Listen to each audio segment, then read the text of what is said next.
You're listening to Remotely We Are One, a podcast to help inspire others to take their lives back from the office commute. I'm Rick, a passionate beer rep who loves the industry but hates the commute. And I'm Colleen, a remote work advocate and consultant. We're going to speak with some of the top professionals who have managed to avoid the commute as they share stories from the most inspiring to the most comical, all while working remotely. Man, this sounds exciting. Let's clock in. Hello, everyone. I'm really excited with our guest who we have today. He is a remote work strategist and consultant. He has a book out. I've read it. I actually took a selfie with it. I hope I'm the first selfie. It's an Amazon #1 bestseller, and the book is called Remote Work. Go out and purchase it right now. It's that good. And I'm not just saying that because he's on our video screen. It's actually that good. You're all obligated to say it, but thank you. Not only that, founded People G2 in 2001, which is a risk management firm that does pre-employment screenings. So he's been doing this for a minute. He's not a new person on the street. And last but not least, he's been featured in Forbes, Inc. Magazine, Fast Company, BBC. Ladies and gentlemen, Mr. Christopher Dyer. Please, round of applause. Thank you. Appreciate it.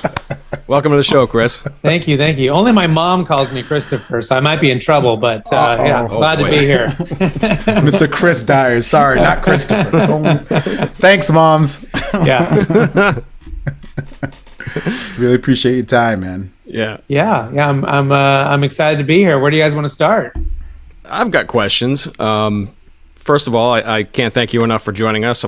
Obviously, you're a super busy guy and you got a lot going on, so thanks for being here. My questions are fairly simple because as we talked before, you realize that I'm fairly new to this industry. Give us a little bit of background on how you started in the remote work industry and how you've used that history as a means of kind of elevating yourself as the inspirational guy that you are today. So I look at my career since 2001, and it really is these moments in time where the world lost its way, and it caused me to have to change my way. And so in 2001, we had 9/11, and I was working for someone else who I hated, but it was a very comfortable job. It was, it was safe. I had a mortgage, I had a car payment, and it paid the bills, and I put up with working for a terrible human being. And so 9/11 happened and I went, I allowed myself to be stuck in comfort, in predictability, in safety, right? But I wasn't happy. And so I said, that's it. I watched those planes fly into those buildings, and I said, never forget it. Who knows what's going to happen to me tomorrow? And if I don't want to regret the life that I'm living. So by November 1st, I had a building, I had a lease, I had a company, and I had started on my new path. Fast forward, we were going along, things were fine, and 2009 hit and the recession, and I had a lot of mortgage clients, had a lot of people in that industry, and suddenly they didn't pay their bills. They went out of business, they stopped ordering, and I had to figure out how I was going to save the business. And so one of the things I decided to do was to take the company 100% remote. I did this because it was a money saver. I did this purely out of need, out of necessity, out of just, we can't pay the mortgage or the lease, we can't pay utilities, we're going to have to fire people, right, or lay them off. And so the decision was, for some reason I had this gut feeling that we were going to make it, that we were going to survive, that this was going to be okay. We just had to make it a little bit longer, and that things would get better. And I didn't want to lose my people. That was like the biggest fear in my head, was that I was going to lay good people off that I would never get back because of the situation we were in, that we didn't create. And so instead we said, let's go remote. Our lease was coming up. We got very fortunate that it was coming up in a couple of months.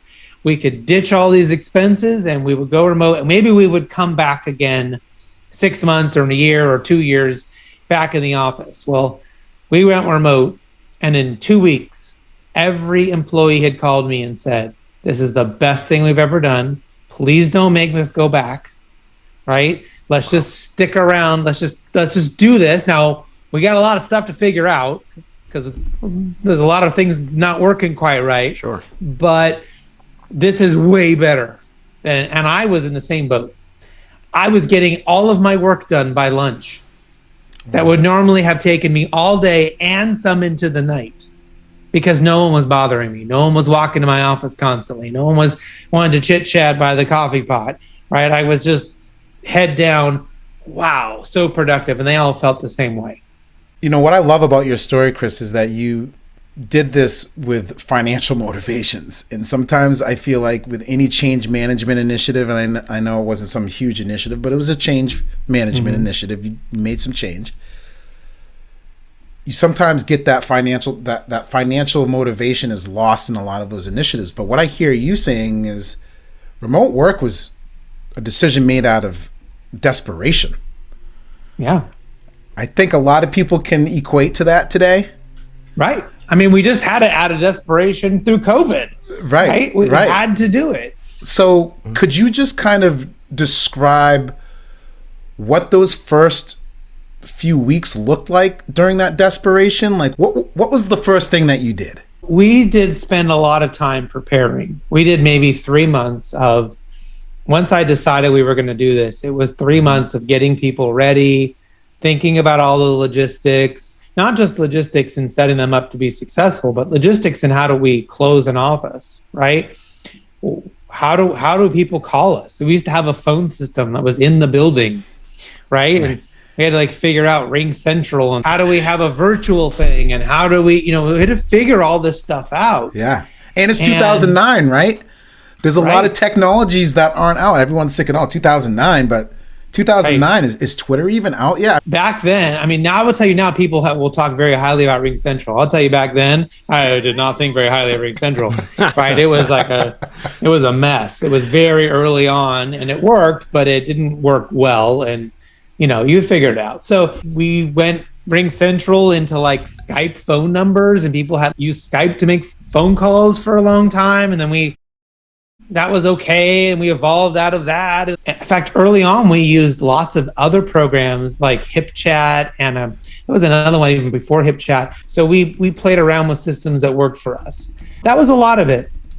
I'll tell you one other thing that we learned is I had people that were gung-ho, that were said, this is amazing, it's the best idea you ever had, Chris. Can't wait to try it. And I had other people that said, I'm sorry, what? You want me to do what and go where? And they were not happy about it. And what I learned was that the people who struggled, and I don't know if you guys ever owned a flip phone. Oh, yeah, definitely. Okay. Oh, well, how great was the flip back in the day, though? I mean, the razor. You felt so cool with the razor. It was terrible for texting, though. It was like Fliposaurus. Yeah. But there are some people that don't know what a flip phone is. But, back in the day. Don't fast forward, Chris. So, for all you young bucks who don't know what a flip phone is, it's a phone that you would flip to talk on. Right. It was like a Star Trek tricorder. You felt like you were in Star Trek. It was beam me up, Scotty. Beam me up. Right. Texting was an absolute nightmare. There was no apps on there. You could take a picture. That was cool. That was super cool. Remember, there was a big divide when the iPhones came out, right? Or just Androids or things. There were people who immediately were like, I would love 1,900 different things on my phone. Or other people who said, I just want a phone. Like, I don't want all this new stuff. And I call them my flip phone crowd. And we discovered that the way to get people who are slow adopters, right, to move forward was to get we call them our champions, the people who really love the idea the most, to spend time with the slow adopters. Everyone else in the middle, I ignored because they were going to go with the flow anyways. Whatever that we ended up deciding, them people in the middle ended up just going with the flow. They're smart enough. They don't want to be first in line. They don't want to be last, but they'll go along. So I had my champions go out to lunch with the slow adopters, like 3 or 4 times a week leading up to this thing, and let them talk peer to peer about what they were afraid of, what they were worried about, what they challenges they needed to fix, because they didn't want to tell me. Of course, right? Of course, you're still the boss. You're a cool guy, but you're still the boss, Chris. Still the boss. And back then, I think that was part of what I had to work on, was how do I create a better environment to let my people really talk about what they want to talk about. And I wasn't as good back then as I am today. So that was really important, to get them to talk about what was really on their mind, what they were really afraid of. And then those people would come back to me and say, they wouldn't tell me so-and-so said this, but they would say, what we're hearing is they're really worried that they won't know how to turn off from work. They're really worried that they will lose out on all the social stuff, right? They're used to having, they go get their coffee and they have their person and they, their routine. And so we had to help them recreate a lot of that stuff. That's all and when we did that, all the issues, all of the concerns, all of the friction went away. So from what I'm hearing is that it was kind of a balancing act between mindset. It wasn't so much about the skill levels of these folks, because obviously they knew what they were doing, but it was more of a mindset issue where they were like, I don't know how I'm going to adjust to this. Right. And we had to recreate what was important and eliminate what was no longer important and recreate new things that became important. But I like to talk about this concept of signposts. So if you're in a traditional office setting, right, and I see Kaleem walk down to Rick's office and have a meeting, I know I'm supposed to talk to Rick after he talks to Kaleem, right? It's a signpost. Now I can see it. I can see it happening. And if I didn't see it happening, I'd probably run into one of the two of you on the way to the bathroom in the hallway, and I'd say, hey, have you talked to Rick yet? Okay, yeah, cool. I'll go talk to him now, right? Right. That minutia is lost in remote work. Okay. So there are things that we have to do differently in remote work to deal with that. First of all, we got to be really transparent in something like Slack or Teams, where the team is communicating in a larger group so other people know when it's their turn to go do their next thing. The second thing we have to do is stop having one-on-one meetings. This is the most controversial thing that I talk about with leaders all the time who are trying remote and hybrid work, is they want to continue the one-on-one meeting all the time. And so what I suggest people do is eliminate as many one-on-one meetings as possible, and instead have as many meetings with 5 to 7 people in your organization as you can. I can probably come up with another 3 to 5 people that should join us. By doing that, information moves quicker, decisions are made faster. We're able to ensure that no one is in silos or working out and feels like they're left out. And we eliminate the need for these one-on-ones.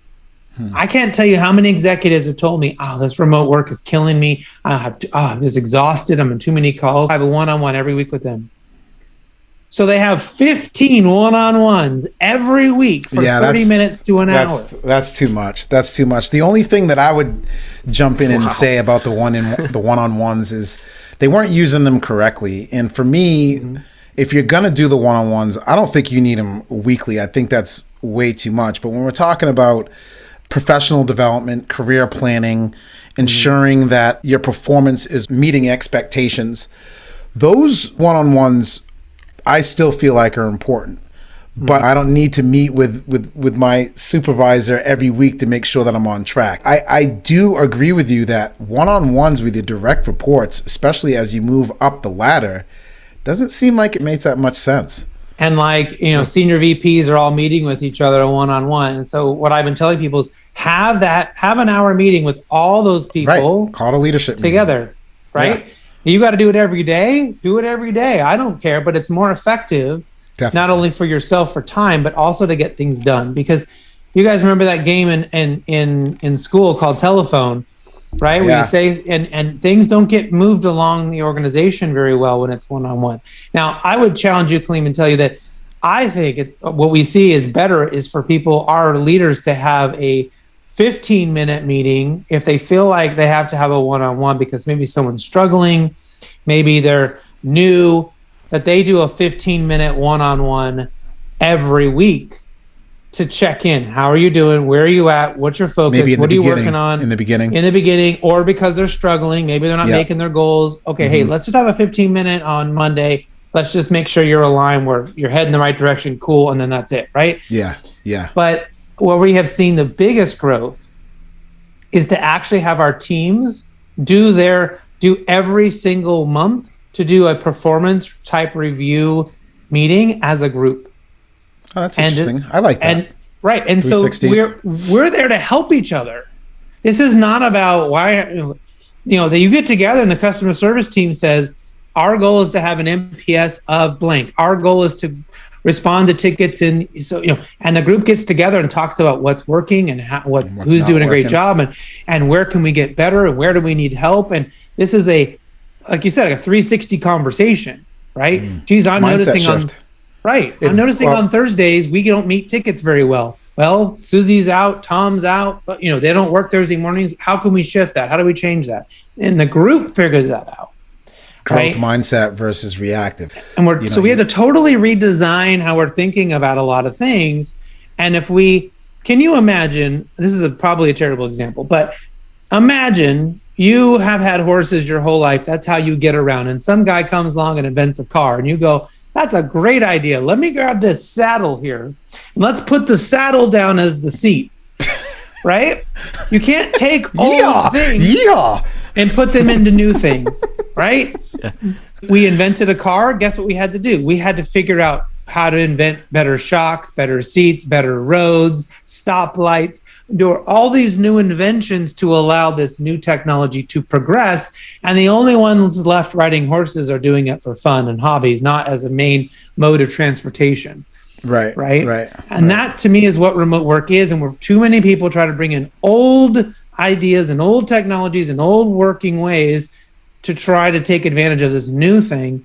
It's not that new, but new thing for them that could be done a lot better. Right. Yeah, like your butt's not hurting anymore. You don't need the butt pad. You don't need the butt pad. Like, don't worry about your crotch pain because you don't do that anymore. You're not on a saddle. Right. Totally true. But if you still want to, you can. You can. It's a win-win for everybody. And who doesn't enjoy going horseback riding every once in a while? Right? Who doesn't enjoy getting together for an in-person meeting? Of course, it's great. It's fun. It's nostalgic. Yeah. But it doesn't have to be every day. Right. Yeah. It makes total sense.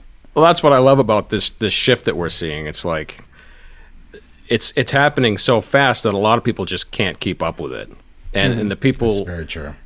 It seems to me that, especially on the corporate management level, a lot of them just are pushing back against it because they don't know what else to do. Well, and a lot of leaders are pushing back against it because they're bad managers. Yeah. And the way in which they managed was, I see you, therefore you must be productive. I hear paper rustling and the stapler clicking, and you showed up to some meeting, or I saw you in the conference room talking to somebody. You must be doing a good job. And that is total bullcrap, right? Yeah. Absolutely. Say what it is, Chris. Say what it is. It's total bullshit. It's okay. We're on a podcast. Yeah, you can talk, you can swear on this podcast. Good, Absolutely. Good. Total bullshit. I agree with you. If people had really crappy ways to manage people to begin with, now all of a sudden you throw them into this new model and they don't know what to do. So they need training. They need a new way to lead. They need a better way to do this. And it's not easy. So I'll give a lot of grace to a lot of managers. Yes, it is not easy.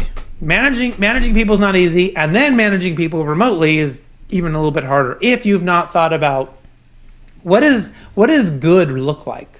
Right. What is success? If I hired Rick tomorrow, I'd be like, great, so here's your job, and we know what you're supposed to do, but like at the end of the month, the quarter, the year, what are the things that we both agree you should have done in order to continue working here and to be successful, to be happy, to possibly earn a raise or a promotion or whatever it is that we're talking about from a trajectory standpoint. If you don't have that conversation, what are you doing? Yeah. During your story of when you made that decision in 2009 to go remote, something that you went over that I think is really, really important that everyone here who's listening should think about is that you took nearly 3 months of planning before you went remote. Mm-hmm. You thought about this. We've said it before together, Chris, on plenty of calls. You must be intentional in this space. Yep. Remote work is not made for tap on your shoulder management. Mm-hmm. That is not how this works. And remote work is about building systems. I mean, we're in companies to build systems to make it more efficient. And remote work forces you to build those systems. And I just love that story. I just love the fact that you started there. My two favorite sayings of all time, I think, are so important for anyone trying to do remote work, whether you're the leader, whether you are just an employee who's trying to make remote work for them. The first one is design what you want or deal with what you get. Ooh, design. Wow. Let's repeat this. Design what you want. What you want. Or deal with what you get. Or deal with what you get. So we have to be so intentional in the design, right? So if what you're getting is that people aren't meeting your expectations, well, you haven't designed it correctly, right? You haven't come up with the right thing. So we have to have that conversation to figure that out. And then the second thing that's really important is what you focus on grows. So if you are focused on, how do I know if my people are working? If you're focused on, oh, they're not sitting at their desk at the exact moment I sent them a Slack, right? If you're focused on, why are these two salespeople not meeting their quota? Why has this customer left? Like, if you're focused on these negative things, right, that will only grow. And if you focus on positive things, right, what are my best customers doing? Why are these customers coming back to me and ordering from me time and time again? What is it that I do for them? What is it that they appreciate that I can replicate more? What is it my best salespeople do to consistently not only meet their quotas but surpass them? Why are they successful? You should be asking that question, studying that, talking to them, getting them to talk to everybody else and share that information, share that knowledge, right? And I never ask my employees about their schedules. I never ask them when they're working, right? Like, we figure that out. We sort of figure out what their cadence is going to be, but then they're adults. After that, they're good to go. I mean, there are some jobs you got to be working during a certain time, right? If you're going to be on customer service, you got to be able to answer the phone when everybody's calling in. So you can't work at midnight to 4 a.m. shift. That's just not going to work, right? So when I hire them, there's some conversation around that. But beyond that, they're adults. They're going to figure it out. I've literally had people when they first start working, hey, Chris, I have a doctor's appointment at 10. And I'm like, stop. If something happens, figure it out. You're an adult. Like, just manage yourself, right? And if you need help, raise your hand, right? Then you say, hey, I don't know what to do. I need help. But if you focus on, I focus on what rewarding and talking about and making an example of those people who continually show the skills and the outcomes that I expect. Yeah. Well, if you would kind of expand on a couple of things. First of all, I'll use myself as an example. I'm new to this industry. I have a lot to learn. I've worn many hats in my professional career. I'm not going to lie. I've done just about every job there is. But I consider even the jobs that I absolutely hated, I look back on them now as not a regret, but something I learned along the way. So instead of a regret, it was like, instead of a mistake, it was a lesson. And so now I'm in this space that I know very little about, and I have all these skills behind me. What advice would you give to somebody in my position who, I have a family, I am doing a little bit of hybrid stuff, but my goal in the end is to have a fully remote career that I can take anywhere I want. And I know I'm not alone in the fact that it's completely overwhelming. It's scary.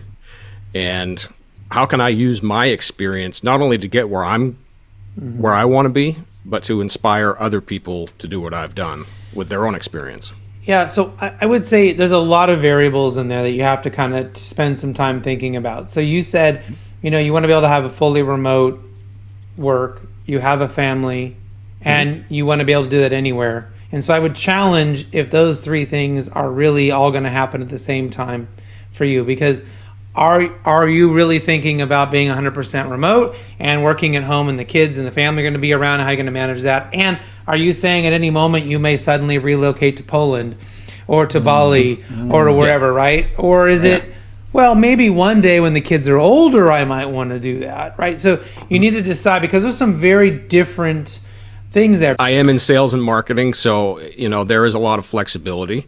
I'm working with people right now who are very much respectful of my time, and they're great people. So what I'm thinking of specifically is, what if we have another lockdown and my children, or for example, my wife and kids, my wife's a teacher at my kids' school. Right. What happens when they're all home and my 5-year-old who is in kindergarten, who has no concept of, privacy, structure, clothes, privacy, and so that's more of a concern to me, for me, than anything. So you're right. There are a lot of variables, and I've got a lot of thinking to do. But I think I'm at the point now where it's like, okay, push has come to shove. I am in a position where I can take all these skills that I've been building on for years and move this forward. Right. So yeah. What I typically tell people that are trying to figure out how to mesh the whole, how do I work from home and have my family there, there's a couple key things that will really help. Number one is you got to have a dedicated space that's only yours. You can't share that with a spouse or anyone else in the house for any other reason, especially. I think it's important not at all to share, but at very least not to share during your business hours when you would typically be working. Definitely. I even tell people, like, don't even let the bills box be on your desk, because inevitably your spouse is going to walk in and be like, I needed that bill, I need to pay for something, and they come in and they interrupt you because there's the space you're in should be your space, right? Definitely. Number two, to definitely take advantage of the Pomodoro effect, or one of the other time management things where you're going to work hard and get up. So Pomodoro is like 25 minutes on, 5 minutes off. I like doing 45 on, 15 off. That works better for me. Me too. Okay. But that's what I do is I'm working, the door's shut, and then I exit the room and I go out to where my family is, so they have access to me to ask a question, to say hello, to give me a hug, to do whatever it is they want to do. And they know I'm going to come out of that office on a pretty frequent basis, so they can wait just a little bit longer, and they don't have to feel like they interrupt me because I'm going to come out. A lot of remote workers sit at their desk for 4 hours straight, never get up, and so now whoever's living with them feels like if they have something important, they're going to have to knock on their door or text them or whatever to try to interact with them. So it's really good for you to get in a habit of that, work hard, get up, and physically move around, take the dog for a walk, move the laundry over, say hi to your 5-year-old, whatever it is that makes you happy, right? And that will help everyone. And the next thing you can do, and this works great for kids, is the kids can't ever properly understand what's important and what's not important, right? So there is this little stoplight you can get on Amazon, a remote controlled stoplight, and I put it right outside the door. Oh, that's genius. And you click, genius. If it's green, they can come in if they need to. If it's yellow, it better be really important. You really can't be interrupted. You're in deep thought. You're thinking. You prefer not to be interrupted. And red is, I'm on a video call. I'm on a podcast. I'm like, you better not come in here unless you're on fire or already dead. Please come in right now. Please come in right now. I so badly want someone to come in right now. Not on fire, but maybe fake on fire would be perfect. Right. But that little button has saved so many of my employees. So anyone who's got kids, we just get them that stoplight. We send it to them, and they use it, and they have reported back. It works so well because the kids can self-identify. They look at the light color. It's really easy for them to understand. And then they can know if they can come in or not, right? One thing that I was thinking about while you're describing this too, Rick, is, and we kind of talked about it on our pre-episode. A lot of people feel like that they have to leave their industry to get this workplace flexibility, and that is just not the case. I think a lot of people believe remote work is a tech-driven workplace, and that's not the case. I believe health services and health are one of the largest employers of remote workers, insurance as well. So one of the things that I would provide for advice is, you are going to have to upskill. Chris, you did talk about some employees that didn't make it. There were some people along those lines of you moving from an office to fully remote that just didn't necessarily either enjoy or couldn't pick up the skills that they needed to be productive in a remote work environment. These are skills that people have to learn, and you do have to actually make that effort, make that challenge to yourself of, okay, I do need to get up, because I'm the type of person, Chris, that I'll just sit there and work if I don't have something that prompts me. Used to do a lot of mountain biking during the day because that helped. So I think if you're listening out there and you're in, for example, the trucking industry, there's a lot of people. I have a lot of friends that are in some of the larger third-party logistic companies. Well, guess what? Some of the logistic operation positions can be done remotely. So you have to do your homework. If you're trying to make that switch, you got to do your homework and just start looking. I mean, you may have to make that difficult decision, Chris, right? Like if the bus isn't going to change, you may have to get off the bus and find the bus that's gonna work for you. So that's one thing that I would suggest. Yeah, and just to go along with that, Kaleem, is I believe on your website, Chris, there's an interview with Jill Katz, who I believe she came from HR, or she came from corporate and went into HR, I believe. And she's completely remote. She owns her own company now, and she said it was the scariest time in her life. She had to learn those skills as she went. Right. And that's true for anyone. I mean, we could put this in the context of sports. If you sent me across the pond and told me I had to suddenly play professional cricket, I'd be scared to death, right? I mean, I played baseball when I was a kid, but that's not the same thing. No, not right? Even, no. And so we would be afraid. We would have anxiety. But what we can do is find experts to help us. Find someone who we can rely on. Find a mentor that we can talk to, right? There are people out there that can help us be successful in that role that maybe suddenly feels very different.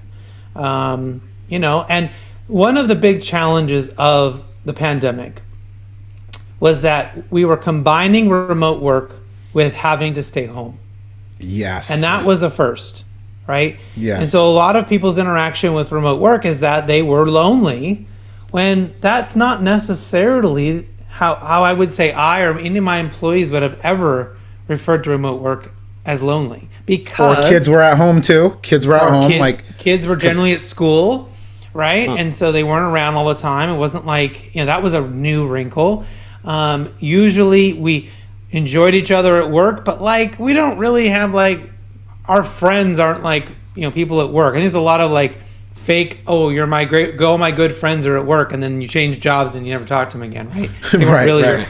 They were your colleagues. They were your coworkers. Right, they were your colleagues. And there's something about proximity, right? Proximity is a big part in relationships, and when you lose proximity, you tend to lose connection with people. And so we would tell our people, you need to have a social outlet outside of work. So make sure you are in a book club or connect with your friends or, whatever it is that you like to do. You're going to have to get your social outlet somewhere else. But with COVID, we couldn't do that. So, we have to remember that as we evolve and go through this, and hopefully there's no more lockdowns. Hopefully we're, COVID's going to be around a while, but hopefully it's more of a nuisance than it is an absolute, life-changing event again. People can understand there's a good balance between both. Remote work during COVID is not normal remote work, people. You've heard me say it on different podcasts. You've heard Chris say this a million times. Now you're going to hear Rick say this a million times. So just that's the message. Don't worry. It's fun. You can go to meetups. You can meet people. You can go to conferences. I love it. All those things that you normally do, don't worry. You'll be able to do it sooner than later. So shifting gears, Chris and Rick, we've talked about some serious stuff. Now we got to have a little fun. We got to bring a little bit of fun into this, because there's been a lot of funny shit that's been happening over the past 18 months because people don't know what the hell they're doing. So you've been doing this for a minute, Chris. I want to know, are there any stories, any thoughts that come to mind that, maybe that crack you up, that just make you laugh, that make you chuckle? something that you could share, whether it's rated R, PG-13, what is it, R-17? We want to hear it. We want to hear it. NC-17, yeah. There it is. There was a website, I'm trying to remember, it was like Focus Mate, I think is the website. And you can actually go on, sign up, and co-work with someone. Because sometimes people need that pressure to have someone there. So you can, I was experimenting with it. I went on and like you basically pop up and you say, oh, Cleveland, let's say Cleveland IB match. And you say, I'm going to spend 45 minutes working on this for a client. And I'm going to say, cool, I have this thing. And then we would go on mute and we'd just both be on video at like co-working. Yeah. And at the end, we would report to each other how we did. It was sort of like this accountability thing, right? Yeah. And I thought, this is great. I did it several times. I enjoyed it. I wouldn't do it all the time, but sometimes if I really needed that little extra nudge, I would do it. Until I had a gentleman take his computer in the bathroom with him while I was on the screen. Okay, so we need more details so that the listener's getting a full Monty, should we say. He put the computer down and turned it sideways. Now, I realized he had walked himself into the bathroom, and I thought, this is strange. And we're on mute, thank God. But I'm thinking maybe he just didn't, like, why does he not want to leave his computer at the desk? So he turned it, and it was all I'm seeing is the wall. I'm like, fine. That's great. Maybe the guy doesn't understand how things, I'll give him grace. And then Did he mute? We're on mute. Okay, that's good. And then he turned it back to him, and like I didn't realize he was in the stall. So I couldn't see anything inappropriate, but he was making sure I could still see his face. But he's in the stall going number 2. Just talking to you, just making inappropriate faces. I just went, hung up. Out. No. So Chris, so I sort of gave up on that. So I don't blame you at all. So Chris, what do you think about? Yeah. Why is your face so red? Do you need help? Yeah. That's awful. Chris Dyer, thank you so much for joining us. It's been a pleasure having you. Thanks for having me, guys. Yeah, I have got one more question to ask you. For all of our listeners, where can we find you and connect with you on social media? Well, I'm pretty much on all the interwebs. So wherever you like to hang out, I'm on Twitter, I'm on Instagram, I'm on LinkedIn, I'm on Facebook.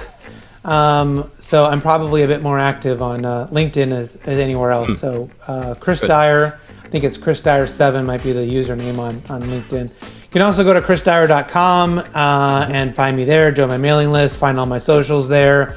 Mm-hmm. We have free webinars every month. We post all of our podcasts there, so you can watch them, you can listen to them, whatever's good for you. So if you found anything I said mildly interesting, go to my website and connect with me there. And your podcasts are available at all the major podcast platforms? Yep, Podbean, Stitcher, Spotify, iHeart, whatever. Type in Talent Talk, Chris Dyer, you should be able to find me. Talent Talk, in case you didn't hear him, folks. That's what Talent Talk. Go do it now. Download it. Fantastic. Thank you so much, Chris. I really appreciate the time. Thank you. Awesome. All right. Thanks, thank you, everyone. Thanks, Chris. Enjoy. Take care. Bye. Boom. You've been listening to the Remotely We Are One podcast. Visit us at remotelyone.com/podcast for upcoming episodes. Subscribe to our YouTube channel and download our episodes on your favorite podcast app. Hey, don't forget to clock out.